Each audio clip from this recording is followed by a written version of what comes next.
Have you ever been enjoying a quiet afternoon, and suddenly the phone rings with a number you don't recognize? Or maybe a message pops up on your computer screen, flashing an urgent warning? Have you ever felt that little jolt of uncertainty, that knot forming in your stomach, as you wondered whether to trust it? For most of our lives, we've been taught to be helpful, to be trusting. It's a good quality to have, isn't it? But what if I told you that this very quality, your good heart, your willingness to trust, is now being used as a weapon against you? As a doctor who has sat with hundreds of patients over the last 30 years, listening to their stories, I've seen a heartbreaking truth emerge. The kindest, most decent people are now the biggest targets for some of the cruelest scams I have ever witnessed. This isn't just something I read in the news. I'm thinking of my patient, Michael, a 78-year-old retired engineer, sharp as a tack. An urgent warning flashed on his screen about his bank account. A calm, professional voice on the phone guided him, promising to fix it. Michael believed he was protecting his life's savings. Instead, that professional stole over $1,800 from him in a matter of minutes. Michael's story is one of thousands, and these criminals have developed 5 main playbooks they use over and over again to target good people just like you. In this video, I'm not here to make you fearful. I'm here to make you formidable. We are going to walk through each of these 5 scams, step by step. I'm going to show you exactly what they look and sound like, and give you the simple, clear words and actions you can use to shut them down instantly. And I urge you, please, stay with me until the very end. Because the 5th and final scam we'll discuss is, in my opinion, the most cruel. It doesn't use fear of a computer virus. It uses the hope of human connection and companionship to break not just your bank account, but your heart. Knowing how to spot this one trap might be the most important piece of knowledge you gain today. It can protect you from a level of devastation that money can't measure. Before we dive in, I'm genuinely curious about how many of us share this experience. If that feeling I described at the beginning, that jolt of uncertainty from an unexpected call or message, sounds familiar to you, please take a moment to comment a simple yes below. It helps me understand what you're going through, and it shows others in our community that they are not alone. Okay, let's get started. Alright, let's begin with our first one, and it's a trap that has become incredibly common in my practice. We'll call it the tech support trap. Now, on the surface, this one seems straightforward. It's a deceptive scheme where a criminal, hiding hundreds or thousands of miles away, pretends to be a helpful technician from a well-known company like Microsoft, Apple, or maybe your internet provider. They contact you out of the blue to warn you about a serious problem with your computer. A problem, I must stress, that doesn't actually exist. Their goal is simple: to get your money and gain access to your personal information. So, the first question we have to ask is, why is this trap so effective? It has ensnared countless intelligent, cautious people, from retired teachers to accountants. The reason is brilliantly simple and has nothing to do with intelligence. It works because it bypasses the logical part of our brain and directly triggers the most primitive part, our fear response. Think of it like a smoke alarm blaring in your house at 2 in the morning. Your first instinct isn't to calmly analyze the situation. It's to react, to get to safety. Your heart pounds, adrenaline floods your system, and your brain is screaming, danger. These scammers are experts at creating a digital smoke alarm. This usually starts in one of 2 ways. The first is a phone call, where a calm, professional voice informs you that they've detected suspicious activity coming from your computer. The second, and far more common method, is a pop-up message that suddenly takes over your computer screen. This isn't a quiet little message. It's often designed to overwhelm your senses. It will flash bright red, sometimes with a siren or a loud beeping sound. It will feature the official-looking logos of companies we trust. And the words are always chosen to induce maximum panic. Warning: your computer has been infected with a virus. Or security breach. Your banking information is at risk. Call this number immediately. When this happens, your brain's natural fire alarm goes off. And right at that moment of peak panic, the scammer presents themselves as the firefighter. The voice on the other end of the line is never frantic. They are calm, patient, and sound incredibly knowledgeable. They'll use technical-sounding jargon. Yes, ma'am, it appears your IP address has been compromised, and we need to purge the corrupted data logs. Words that sound official but are often complete nonsense. Their calmness is a tool. It's designed to make you feel that, in this moment of chaos, they are your only source of order and safety. This is precisely what happened to my patient, Michael, the 78-year-old retired bridge engineer I mentioned earlier. Michael is a man who spent his entire 40-year career dealing with logic, physics, and precise calculations. He is the last person you would ever describe as gullible. It was a Tuesday afternoon. He was sitting at his desk, reading the news online, just like any other day. Suddenly, his screen was hijacked by a flashing red warning. A computerized voice began blaring from his speakers, repeating the same phrase over and over, "Warning. Malware detected. Do not shut down your computer." Michael's heart started to race. His first thoughts weren't about the computer itself, but what was on it. Decades of family photos, his financial records, correspondence with his children. He felt a surge of panic. The pop-up provided a toll-free number, claiming to be Microsoft's official support line. So, he called. The man who answered was the epitome of professionalism. He spoke clearly and patiently.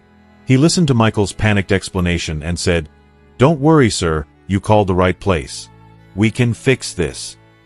He then guided Michael through the most dangerous step of the entire scam. He had him download a small program that would grant the technician remote access to his computer. From a doctor's perspective, this is the moment the virus truly enters the system. Granting someone remote access is the digital equivalent of handing a complete stranger the keys to your house, your filing cabinet, and your safe, all at once. Michael watched, feeling a sense of relief, as his mouse cursor began to move on its own across the screen. The technician was opening files, running scans, and showing him lines of scrolling code, all of it a theatrical performance designed to look like a complex repair was underway. After about 20 minutes of this show, the man delivered the final act. He told Michael that the virus had been removed, but to prevent it from happening again, he needed to install a special security software license. The cost for this lifetime protection was a one-time fee of $250. Michael, grateful and relieved, readily agreed. But then came the crucial red flag. The technician said that because his account was compromised, he couldn't use a credit card. He needed to go to Walmart or a local drugstore, purchase a $250 gift card, and then call back to read the numbers off the back. Even though a small part of Michael felt this was odd, the trust had already been established. The man had, after all, just saved him. So he did as he was told. He drove to the store, bought the card, and read the numbers over the phone. The technician thanked him, and the call ended. It was only a week later, when Michael was balancing his checkbook, that he saw it. 2 separate withdrawals from his savings account, totaling over $1,800. The criminals had used their remote access not only to collect the gift card payment but also to quietly explore his computer, find his saved banking information, and help themselves. Michael told me the financial loss was painful, but the feeling of being violated, of having his trust so completely manipulated, was far worse. So, how do we build a shield to protect ourselves from this devastating trap? The solution is thankfully very simple and doesn't require any technical expertise. It's built on a few golden rules. First, and this is the most important rule of all, legitimate companies like Microsoft, Apple, or Google will never, ever contact you out of the blue. They will not call you, email you, or show you a pop-up warning you about a virus on your computer. They simply do not operate that way. Their business model relies on you contacting them if you have a problem. Second, understand that a pop-up message on a website is just an advertisement. It's like a billboard on the highway. It cannot scan your computer or know anything about what's on it. It is designed only to lie to you and to scare you into calling their number. Third, if you ever get one of these pop-ups that seems to lock up your screen, there is a simple, magic escape key. On a Windows PC, press and hold the Alt key and then press the F4 key. On an Apple Mac, press and hold the Command key, it has a little cloverleaf symbol, and press the W key. This will almost always close the fraudulent window and free your computer. And finally, if you do get a call, the solution is even simpler. Hang up. You don't need to be polite. You don't need to engage or argue. Just hang up the phone. And never, under any circumstances, should you let an unsolicited caller gain remote access to your computer or pay for any service with a gift card. A gift card is for a birthday or a holiday. It is never a legitimate way to pay a bill. Now, I want you to make a commitment to yourself. If you promise right now that you will never let an unsolicited caller gain access to your computer, I want you to go down to the comments and type the word secure. It's more than just a word. It's a declaration that your home, your privacy, and your peace of mind are not for sale. Let's move on to our second trap.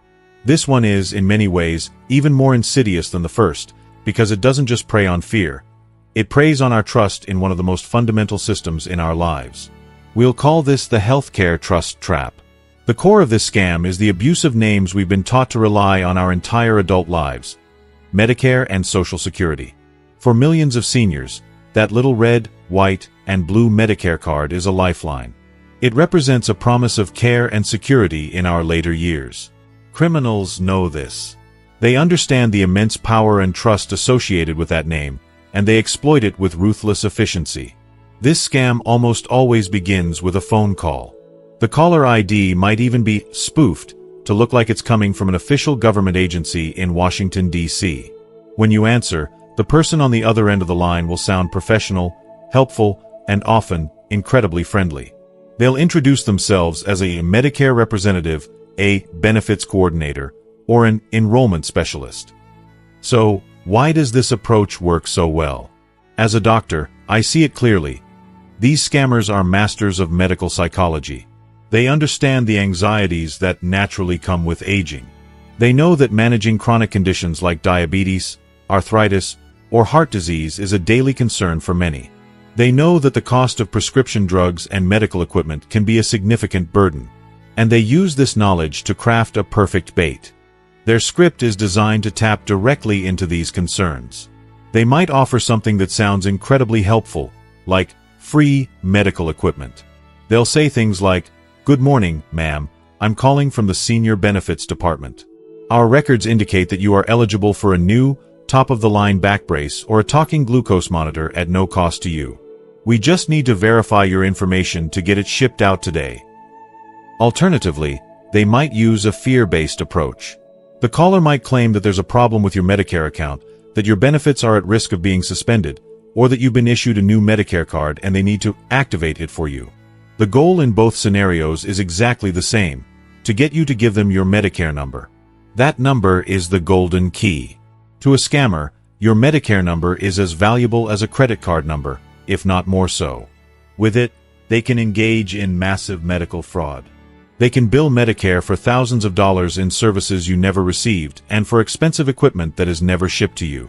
In the end, you, the taxpayer, foot the bill for their crimes, and your own Medicare records can become a tangled mess of fraudulent claims that can take months or even years to sort out. This is what happened to my patient, Linda. Linda is an 81-year-old widow who lives alone on a fixed income.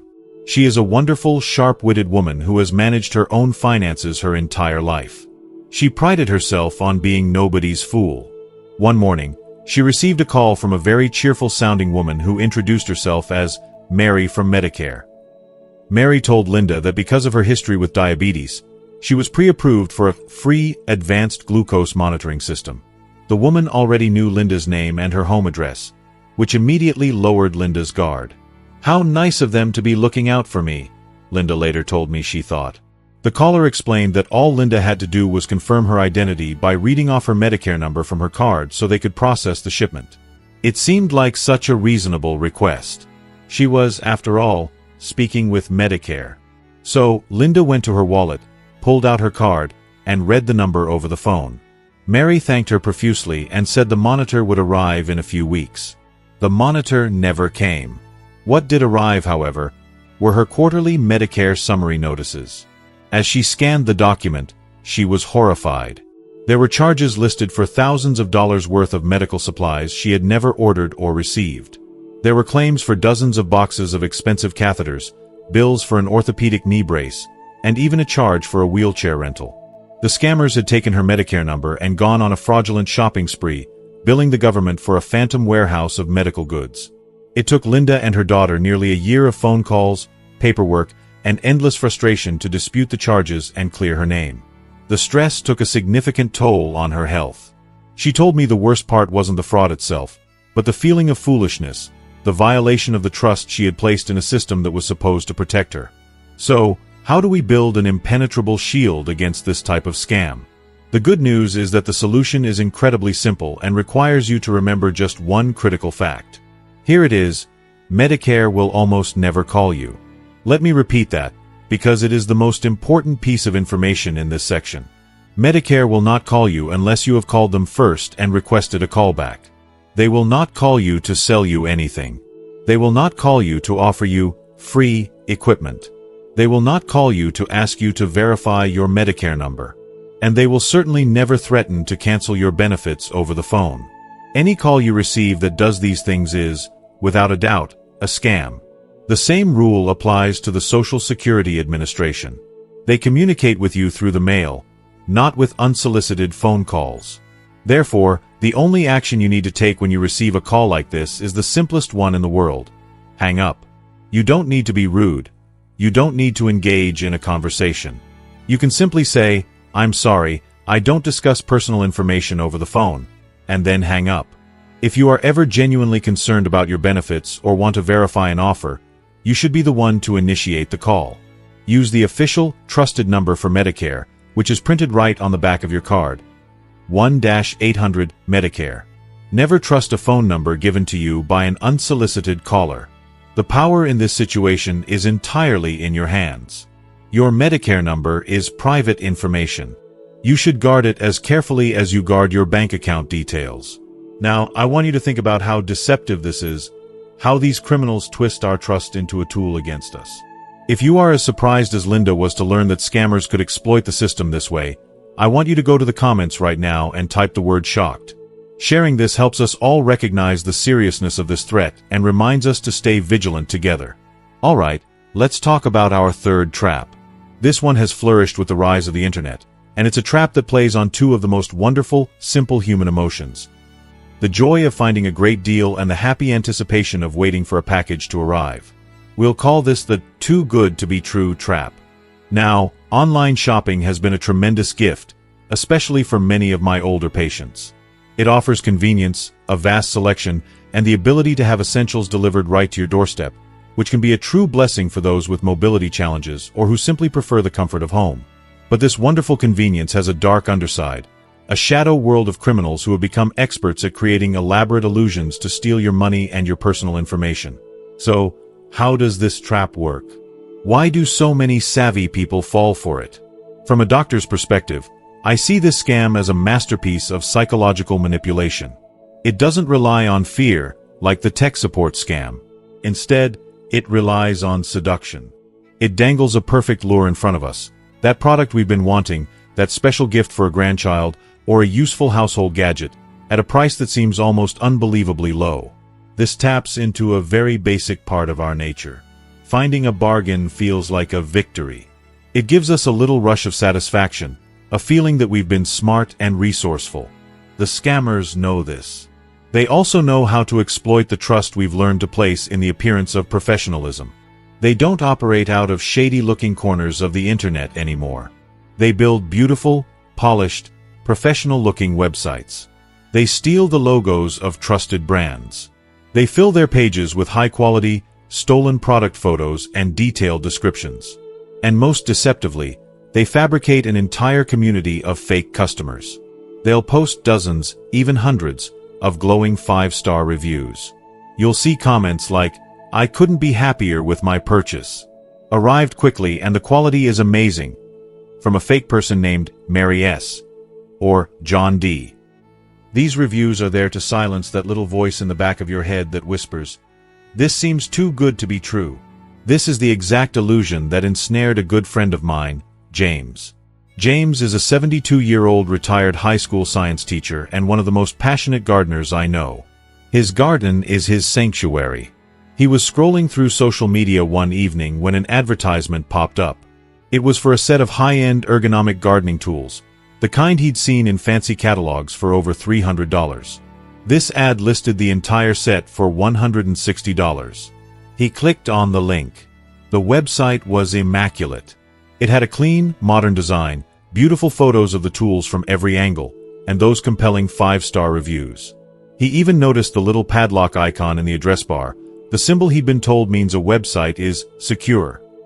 Feeling confident, he pulled out his credit card and placed the order. He received an instant confirmation email that looked completely official, complete with an order number and a promise of delivery within 7 to 10 business days. James was thrilled.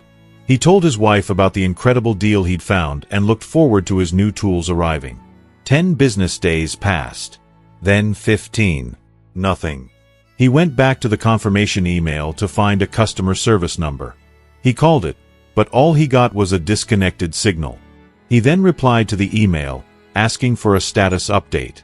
A few hours later, he received an automated response, email address not found. A cold feeling began to creep into his stomach. He tried to go back to the website itself, but the link was now dead. The entire online store had vanished as if it never existed. But the real horror came a few weeks later when his credit card statement arrived in the mail. It wasn't just the $160 charge for the tools that never came. As he scanned the list of transactions, he saw a string of charges he didn't recognize.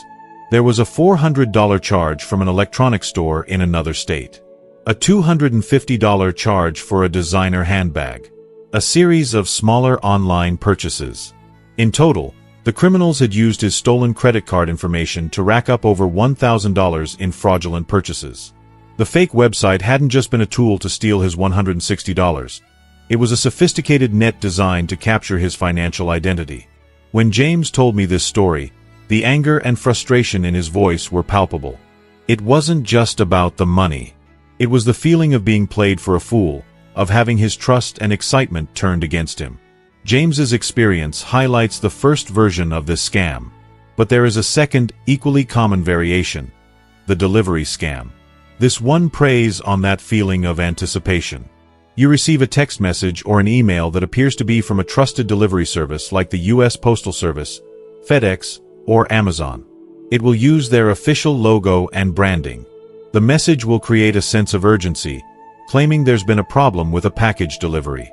It might say, "We were unable to deliver your package due to an incorrect address," or "Your package is being held at our distribution center. A small redelivery fee is required." The message will then instruct you to click a link to resolve the issue. If you're expecting a package, perhaps a prescription refill or a birthday gift from your kids, your natural instinct is to click that link immediately. But that link is a trap. It leads to a fraudulent website that will either ask for your personal and financial information to pay the fee, or it will silently install malicious software on your phone or computer, which can then steal your passwords and account information. So, how do we navigate this digital world and enjoy its conveniences without falling into these traps? The shield you need to build is one of careful observation and healthy skepticism. Here are the simple, practical steps I share with all my patients. First, always honor that little voice. If a deal seems dramatically better than what you can find anywhere else, you must treat it with suspicion. The old saying, "If it sounds too good to be true, it probably is the number one rule of safe online shopping. Second, become a website detective before you buy. Don't trust the padlock icon alone. Look for a physical address and a real U.S. phone number in the Contact Us section. If they don't have one, that's a major red flag. Most importantly, do your own research. Open a new tab and search for the name of the website plus the words reviews or scam. You will often find complaints from other people who have already been burned. Never trust the reviews that are posted on the website itself. Third, when it comes to payment, always use a credit card, not a debit card. Here's why. Credit cards offer much stronger fraud protection. If you are a victim of fraud, the credit card company is legally obligated to investigate and, in most cases, refund your money. A debit card pulls money directly from your bank account, and getting that money back can be much more difficult. And of course, never use wire transfers, Zelle, or gift cards to pay for something from an unfamiliar online store. Finally, for delivery notices, the rule is absolute. Never click the link in the text or email.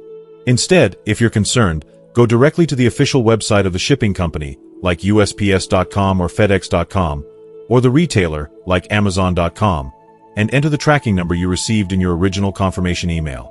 This is the only way to get legitimate information about your package. Shopping online should be a convenience, not a source of anxiety. It's not about being fearful. It's about being thoughtful. It's about taking an extra 60 seconds to verify before you click. So, I want you to make a promise to yourself. If you will commit to taking that extra moment to pause and check before you click buy online, I want you to go to the comments right now and type the word vigilant. It's a declaration that you are a smart, careful consumer who values your financial security. We now arrive at our fourth trap. And I must tell you, as a doctor who has spent a lifetime listening to people's stories, this is the one that is the most difficult for me to talk about. It's the one that leaves the deepest scars. This is because it doesn't target your computer, your Medicare card, or your credit card. It targets your heart. We'll call this the lonely heart trap. This scam, often called a romance scam, is the cruelest of them all because it exploits one of the most fundamental and beautiful of all human needs: the need for connection, companionship, and love. Loneliness, as I have seen firsthand in my practice, can be as real and as painful as any physical ailment. It's a quiet ache that many people, especially older adults who may have lost a spouse or live far from their families, feel every single day. These criminals, these predators, know this, and they have become experts at positioning themselves as the cure for that ache. So, how does this devastating trap unfold? It's a slow, patient, and methodical process of psychological manipulation. It doesn't happen overnight. It is a calculated campaign designed to break down emotional walls and foster a deep sense of dependency and trust. The scam almost always begins on the internet.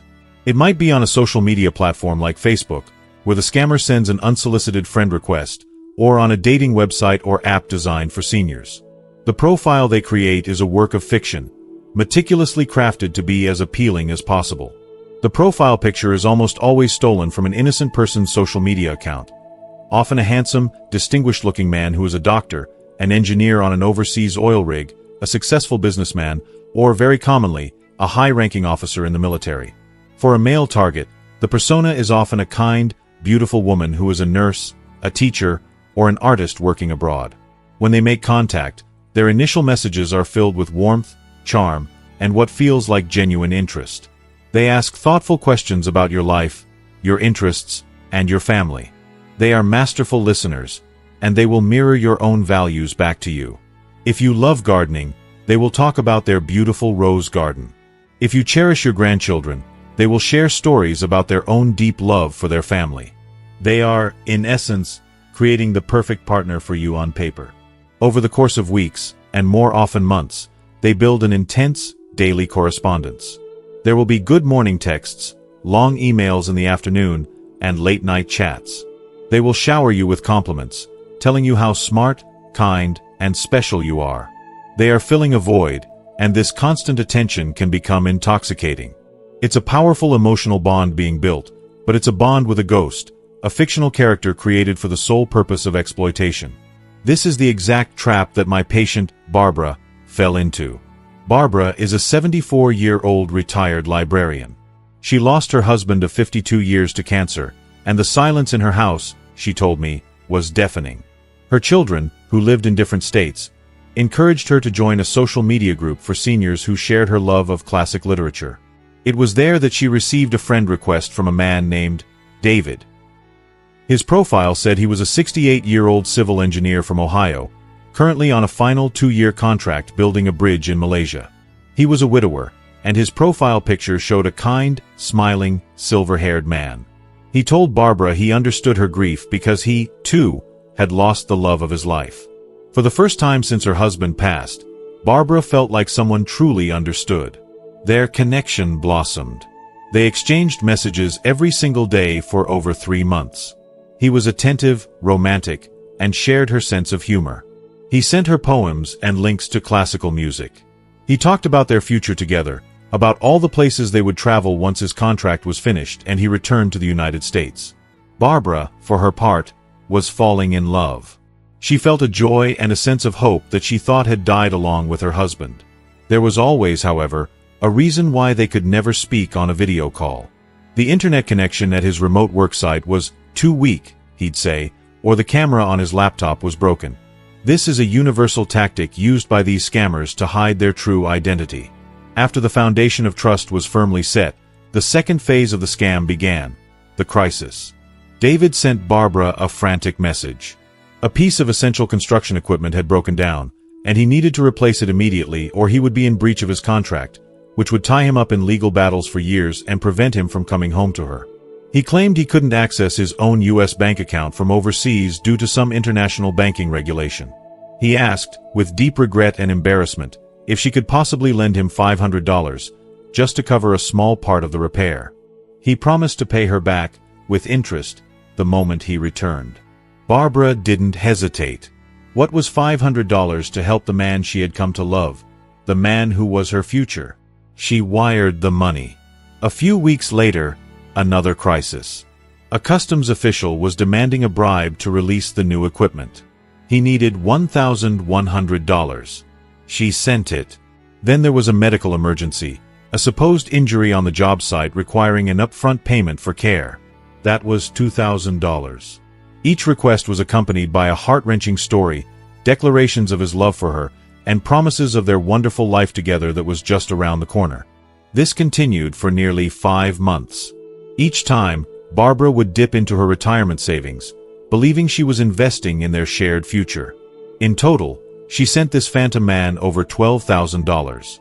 When her savings account was nearly empty and she told him she simply couldn't send any more, his messages became less frequent. Then, one day they stopped altogether.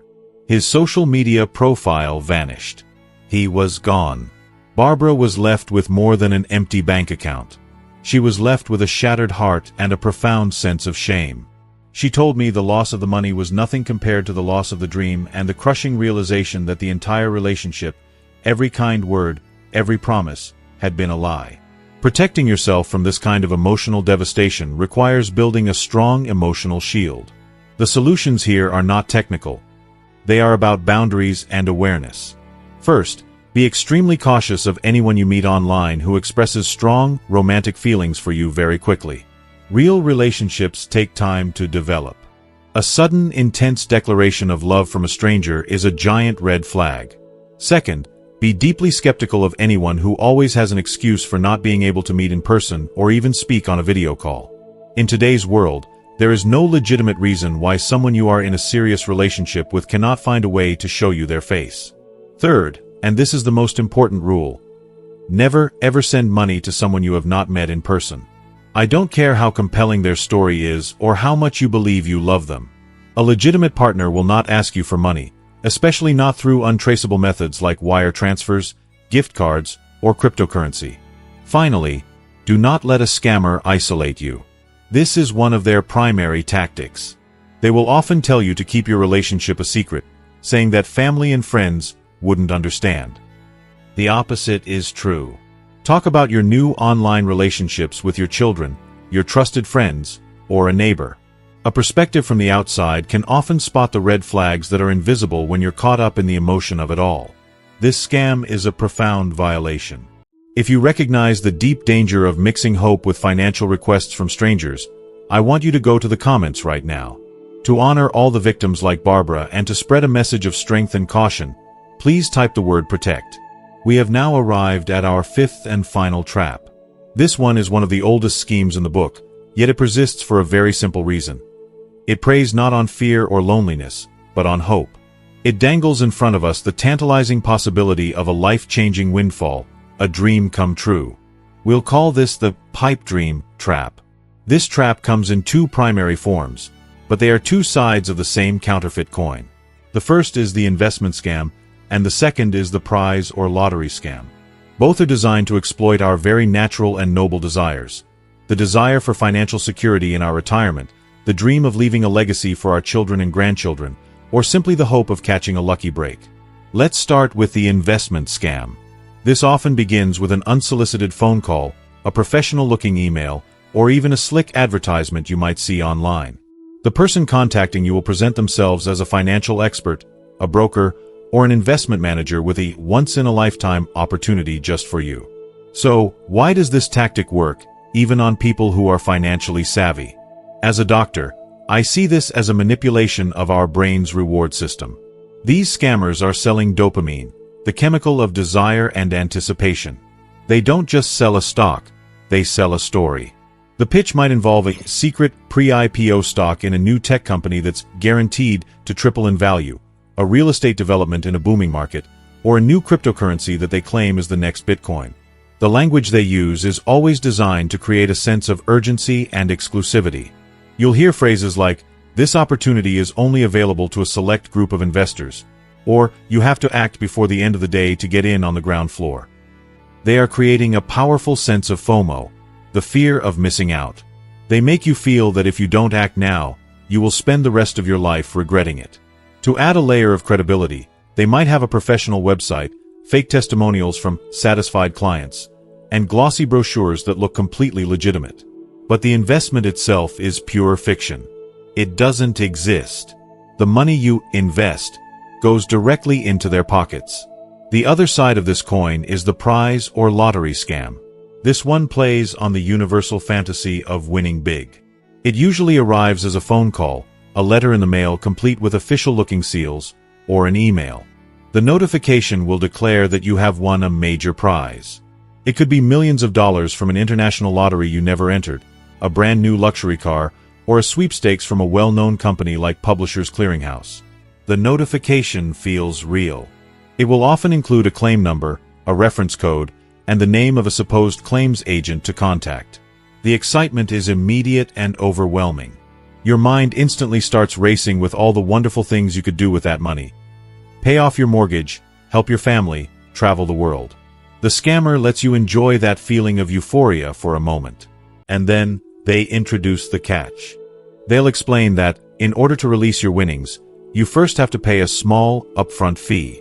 They'll give it an official-sounding name, like processing fees, insurance costs, or most commonly, federal taxes. They'll insist that, by law, these fees cannot be deducted from the prize money itself. This is the entire point of the scam. The prize is a fiction. The fee is the real target. This is the exact trap that caught my patient, Thomas. Thomas is a 69-year-old retired postal worker, a grandfather who adored his 2 teenage grandchildren. His biggest dream was to help them with their college education. One afternoon, he received a call from a man with a very polished, authoritative voice who identified himself as an agent with an international sweepstakes commission. He informed Thomas that his name had been drawn, and he had won the grand prize, $500,000. Thomas was stunned into silence. The agent sounded so professional. He provided a badge number and a case file number. He even offered to mail official documents to Thomas's home. The dream of helping his grandchildren suddenly felt within reach. Then came the catch. The agent explained that to release the international funds, Thomas first needed to wire $3,500 to cover the mandatory government tax fees. The agent stressed the urgency, saying the funds had to be processed within 48 hours or the prize would be forfeited to an alternate winner. Caught up in the excitement and pressured by the deadline, Thomas didn't stop to think. He went to his bank, withdrew the $3,500 from his savings, and wired it to the account number the agent provided. He went home and waited, checking the mail every day for the promised official documents and the check. They never arrived. After a week, the agent's phone number was disconnected. The devastating reality began to sink in. There was no prize.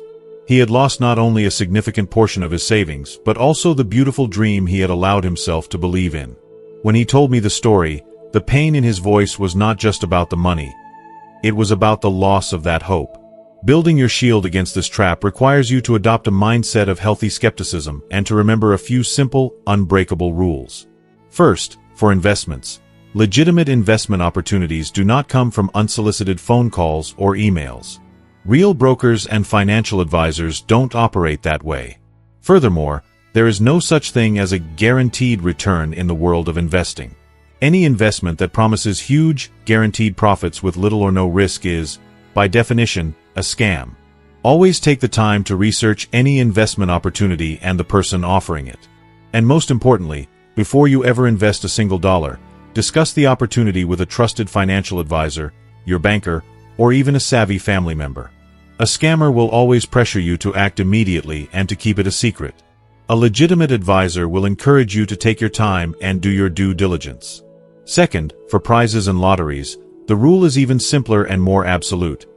You should never have to pay money to receive a prize. Period. It is illegal for a legitimate contest or lottery to require you to pay any fees up front to claim your winnings. Taxes are paid to the IRS after you have received the money, never to the company giving you the prize. If anyone tells you that you need to pay a fee, no matter what they call it, you know with 100% certainty that it is a scam. Finally, just as with the other scams, be wary of the payment method. Scammers will almost always demand payment via methods that are difficult to trace and impossible to reverse, like a wire transfer, a Zelle payment, a gift card, or cryptocurrency. A legitimate business will not operate this way. The power to defeat this scam lies in one simple action: pausing. When you are presented with an offer that triggers strong emotions of hope and excitement, take a deep breath, step back, and give yourself time to think and to talk to someone you trust. That simple act of pausing is your strongest defense. So, we have walked through these 5 traps together: the tech support trap, the healthcare trust trap, the too good to be true trap, the lonely heart trap, and finally, the pipe dream trap. Each one is designed by criminals to exploit a different part of our human nature: our fear, our trust, our joy, our hope, and our deepest need for connection. Seeing them laid out like this, you can begin to see the playbook, can't you? Before we finish, I want to circle back to my patient I mentioned at the very beginning, Michael, the retired engineer who lost his money to the tech support scam. What happened to him was painful, and it left him feeling embarrassed and angry for a long time. But his story doesn't end there. Today, Michael is one of the most vigilant and informed people I know. Once a month, he gives a little talk at his local senior center. He tells his own story, without shame, and he explains the red flags we've talked about today. He took a painful experience and transformed it into a shield to protect his friends and his community. He turned his vulnerability into a source of strength for others.